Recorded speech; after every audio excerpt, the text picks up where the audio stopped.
अस्सलामु अलैकुम वरहमतुल्लाहि वबरकातुहू। इन्नल हम्दलिल्लाह वस्सलातु वस्सलामु अला रसूलिल्लाह। आऊज़ु बिल्लाहि समील अलीम मिनश शैतानिर रजीम। बिस्मिल्लाहिर रहमानिर रहीम। रब्बि शरह ली सदरी व यस्सिर ली अमरी वहलुल उक़दतम मिन लिसानी यफ़क़हू क़ौली। मुअज़्ज़ज़ सामीन व नाज़रीन, उम्मीद है आप सब खैरियत से होंगे। दीन और दुनिया चैनल की तरफ से आपको खुश आमदीद। अल्लाह ताला हम सब का हामी व नासिर हो। आज 13 फरवरी है और 14 फरवरी की रात है। उसी मुनासबत से चंद गुज़ारिशात आपके गोश गुज़ार करना इंतहाई अहम और ज़रूरी समझता हूँ। 14 फरवरी वैलेंटाइन डे के नाम से लोग मनाते हैं। इस हवाले से कुरान और सुन्नत की रोशनी में इस दिन की हसीयत क्या है, वैल्यू क्या है और ये जो काम किया जाता है इसका हमारे दीन और शरीयत से क्या ताल्लुक़ है और इसकी तारीख़ क्या है। सबसे पहले ये बात समझना कि इसकी ये किस बुनियाद पर रखी गई है, इसकी बुनियाद क्या है, किस चीज़ पर इसकी बुनियाद है। इसकी बुनियाद जो है वो मोहब्बत और इश्क पर रखी गई है। मोहब्बत एक फितरी अमल है, इंसान की नेचर है, फितरत है। और अहले ईमान सबसे ज़्यादा मोहब्बत अल्लाह ताला से करते हैं। वल्लज़ीना आमनू अशद्दु हुब्बन लिल्लाह, जो ईमान वाले हैं वो सबसे ज़्यादा मोहब्बत अल्लाह ताला से करते हैं। और इंसानों में सबसे ज़्यादा मोहब्बत आखिरी नबी जनाब मुहम्मद रसूलुल्लाह सल्लल्लाहु अलैहि वसल्लम से की जाती है। ला युमिनु अहदुकुम हत्ता अकूना अहब्बा इलैहि मिन वालिदिही व वलदिही वन्नासि अजमईन। आप सल्लल्लाहु अलैहि वसल्लम का फरमान है, उतनी देर तक कोई बंदा मोमिन नहीं हो सकता जब तक अपने वालिदैन, औलाद और तमाम लोगों से ज़्यादा मोहब्बत मेरे साथ नहीं करता। इसी तरह मोहब्बत खूनी रिश्तेदारों से है, वालिदैन से है, औलाद से है, रिश्तेदारों से है, भाई से है, बीवी से है, मालो मता से है, कारोबार से है, तजारत से है। अल्लाह ताला ने इसका भी तज़किरा किया है। कुल इनकान आबाकुम व बनाकुम व अज़वाजुकुम व अशीरतुकुम व अमवालुन इक़्तरफ़्तुमूहा व तिजारतुन तख़शौना कसादहा व मसाकिन तरदौनहा अहब्बा इलैकुम मिनल्लाहि व रसूलिही व जिहादिन फ़ी सबीलिही फ़तरब्बसू हत्ता याति अल्लाहु बिअम्रिही, कि इनके साथ मोहब्बत करना इंसान की फितरत में है। अपने वालिदैन के साथ, बच्चों के साथ, बीवी के साथ, भाइयों के साथ, कुंबे कबीले के साथ और कारोबार के साथ, मकानात के साथ, अपनी तजारत के साथ। लेकिन अगर इन चीज़ों की मोहब्बत अल्लाह से बढ़ जाए, रसूलुल्लाह सल्लल्लाहु अलैहि वसल्लम की मोहब्बत से ये चीज़ें ज़्यादा महबूब हो जाएं, तो फ़तरब्बसू हत्ता याति अल्लाहु बिअम्री, फिर इंतज़ार करें कि अल्लाह की पकड़ कब आती है। यानी इनकी मोहब्बत जायज़ है लेकिन दायरे के अंदर रहकर है। अल्लाह से ज़्यादा नहीं होनी चाहिए और रसूलुल्लाह सल्लल्लाहु अलैहि वसल्लम से ज़्यादा नहीं होनी चाहिए। यानी सबसे ज़्यादा रसूलुल्लाह सल्लल्लाहु अलैहि वसल्लम से और उससे भी ज़्यादा अल्लाह ताला से मोहब्बत की जाती है। अब इस मोहब्बत की हौसला अफजाई भी है।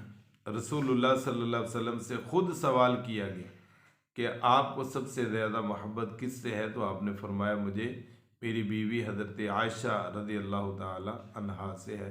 पूछा कि मर्दों में से, तो फरमाया उनके बाप हज़रत अबू बकर सिद्दीक़ रज़ी अल्लाह ताला अन्हु से ज़्यादा मोहब्बत है। आपने इसका इजहार फरमाया। इसी तरह एक सहाबी हैं मुगीस रज़ी अल्लाह ताला अन्हु और उनकी बीवी बुरीरा रज़ी अल्लाह ताला अन्हा, दोनों मुसलमान और सहाबियात और सहाबी में सहाबा में इनका नाम शामिल है। अब इनका निकाह हुआ तो जो हज़रत बरीरा रज़ी अल्लाह ताला अन्हा के मालिक थे, चूँकि ये दोनों ग़ुलाम थे, उसने उनको आज़ाद कर दिया। आज़ाद हो गए तो अब उसकी मर्ज़ी थी वो इसके निकाह में रहें या फिर अलहदा जो है वो अपना निकाह कर लें, उसके अपना इख्तियार था। अब ग़ुलाम और आज़ाद में ये निकाह में तज़ाद था। रसूलुल्लाह सल्लल्लाहु अलैहि वसल्लम को पता चला कि हज़रत मुगीस जो है वो बहुत परेशान है और वो यहाँ तक कि रो कर भी इजहार करते हैं कि उसके साथ मेरा अच्छा ताल्लुक़ था और वो हम जुदा हो गई। तो रसूलुल्लाह सल्लल्लाहु अलैहि वसल्लम ने खुद हज़रत बरीरा रज़ी अल्लाह ताला अन्हा को ये कहा कि आप मुगीस के साथ क्यों नहीं रहती, वो आपसे मोहब्बत करता है, उसका आपके साथ लगाव है। तो फरमाया कि क्या आपका ये हुक्म है या मशवरा है?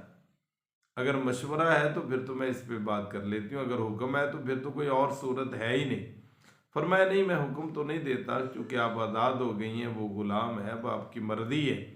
तो फरमाया अगर मशवरा है तो फिर मैं उनके साथ नहीं रहूँगी। यानी आपने खुद इस बात का इजहार फरमाया कि आप मुगीस के साथ रहें रज़ी अल्लाह ताला। अब अगर इंसान किसी दूसरे आदमी से जो उसका खूनी रिश्तेदार भी नहीं है उसके साथ मोहब्बत करता है तो अल्लाह ताला को ये अदा बहुत पसंद है। जैसे हदीस में आता है कि एक आदमी दूसरे इलाके में जा रहा था और दरमियान में रास्ते में कोई एक आदमी फरिश्ता इंसानी शक्ल में आया और पूछा, और कहाँ जा रहे हो? मैं फ़ला आदमी को मिलने जा रहा हूँ, मोहब्बत करता हूँ। कोई एहसान उसने किया नहीं, बस वैसे अल्लाह के लिए मुझे उससे मोहब्बत है। तो वो फरिश्ता कहता है कि मुझे अल्लाह ने भेजा है कि जिस अल्लाह के लिए तुम उससे मोहब्बत करते हो अल्लाह भी तुमसे मोहब्बत करता है। यानी मोहब्बत हो तो अल्लाह के लिए ही। लेकिन यहाँ पर हम देखते हैं वैलेंटाइन डे की जो तारीख है वो तीसरी सदी ईस्वी में गलबन तीसरी सदी ईस्वी 270 के करीब या 75 के करीब की ये बात है। वैलेंटाइन एक आदमी था और राहिब था, पादरी था, और उनके यहाँ वो शादी से बिल्कुल दूर और औरतों से दूर, और इसी तरह एक राहिबा थी जो वहाँ पर दोनों इबादत करते थे और इबादत के लिए मखसूस मुकामात पर और अपनी अपनी जगह पर, और दोनों ने गलती की जो उनकी शरीयत में भी मना था और हमारी शरीयत में भी बड़ी सख्ती से मना है।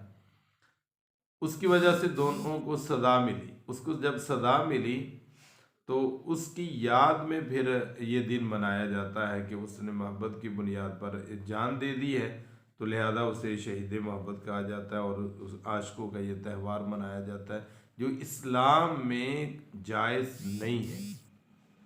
इस्लाम इसकी तरदीद करता है, इस्लाम में ऐसा नहीं। इस्लाम तो कहता है कि अगर इंसान आँखों से देखता है इस नीयत के साथ तो उसकी आँखों का भी जना तस्वुर होता है, और वो इस्लाम जो है वो औरत को खुशबू लगाकर बाज़ारों में जाने से मना करता है, और इसी तरह घरों में ठहरने का हुक्म देता है, और मर्दों और औरतों को इस्लाम तो नज़रें झुकाकर चलने का हुक्म देता है, औरतें भी और मर्द भी अपनी नज़रों को झुकाकर चलें।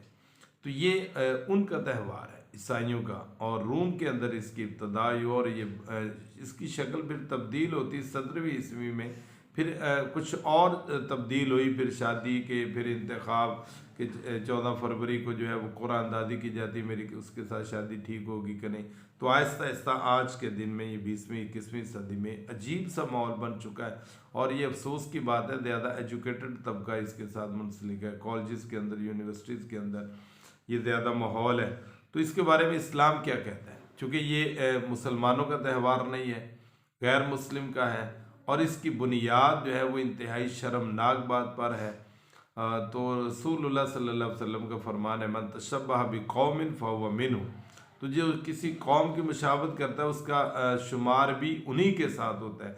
लिहाजा हमारा करने वाला काम क्या, हमारी जिम्मेदारी क्या है कि हम अपनी नौजवान नस्ल को इस बात से आगाह करें, हम उनको समझाएं, हम उनको जो है वो ये बताएं कि मगरबी तहज़ीब को अपना अपनाएं और कुफार की मुशाबत न करें। जो तहज़ीब एक साफ़ सुथरी और रोशन और बिल्कुल सच्ची और सुच्ची तारीख़ हमारे पास है, तहज़ीब हमारे पास है, अंदाज़ ज़िंदगी हमारे पास है, हमें उसको अडॉप्ट करना चाहिए और उसको इख्तियार करना चाहिए। और अल्लामा इकबाल ने भी इसके बारे में कहा था, अपनी मिल्लत पर क्यास अक़वाम मग़रिब से न कर, ख़ास है तरकीब में कौम रसूल हाशमी। जो सीरत रसूलुल्लाह सल्लल्लाहु अलैहि वसल्लम की है, जो आपके सहाबा की है, उसको अपनाने की ज़रूरत है, ना कि अक़वाम मग़रिब को देखकर अपने अक़ायद को, अपने मामलात को, अखलाकियात को और हया को तार तार करने की जो है वो हमें करना चाहिए, और ना अपने बच्चों को ऊपर हमें ख़ास तौर पर कल के दिन के हवाले से हमें अपने बच्चों पर कड़ी नज़र रखनी चाहिए। इसको मामूली नहीं जानना चाहिए। आज अगर उसकी इब्तदा हो जाती है तो आहिस्ता आहिस्ता इसको बढ़ने का उनको मौका मिलेगा। तो ये बात उनको बताना, ये समझाना हमारी जिम्मेदारी है। हर एक की जिम्मेदारी है कि वो इसको एक अपना फ़र्ज समझकर दूसरों तक ये बात पहुंचाए, किसको मामूली न समझें। इसकी बुनियाद जो है वो इंतहाई शर्मनाक बात पर है, और जो इसको प्रमोट कर रहा है वो उनको सहारा दे रहा है, और इस तरह की एनजीओ जो है वो इस तरह प्रमोट करती रहती हैं। और इस्लाम दुश्मन अनासर जो है वो तो चाहते ही यही हैं, और शैतान का हथियार और हरबा भी कुरान पाक में यही इस्तेमाल किया गया है कि शैतान चाहता ही ये है कि तुम्हारे पर्दे को चाक करे और तुम्हें बेहयाई की तरफ लेके आए और बुराई की तरफ लेके आए। मेरा और आपका यही फ़र्ज़ बनता है कि हम खुद भी और दूसरों को भी इससे आगाह करें। अल्लाह ताला मेरा और आपका हामी और नासिर हो। अस्सलामु अलैकुम वरहमतुल्लाहि वबरकातुहू।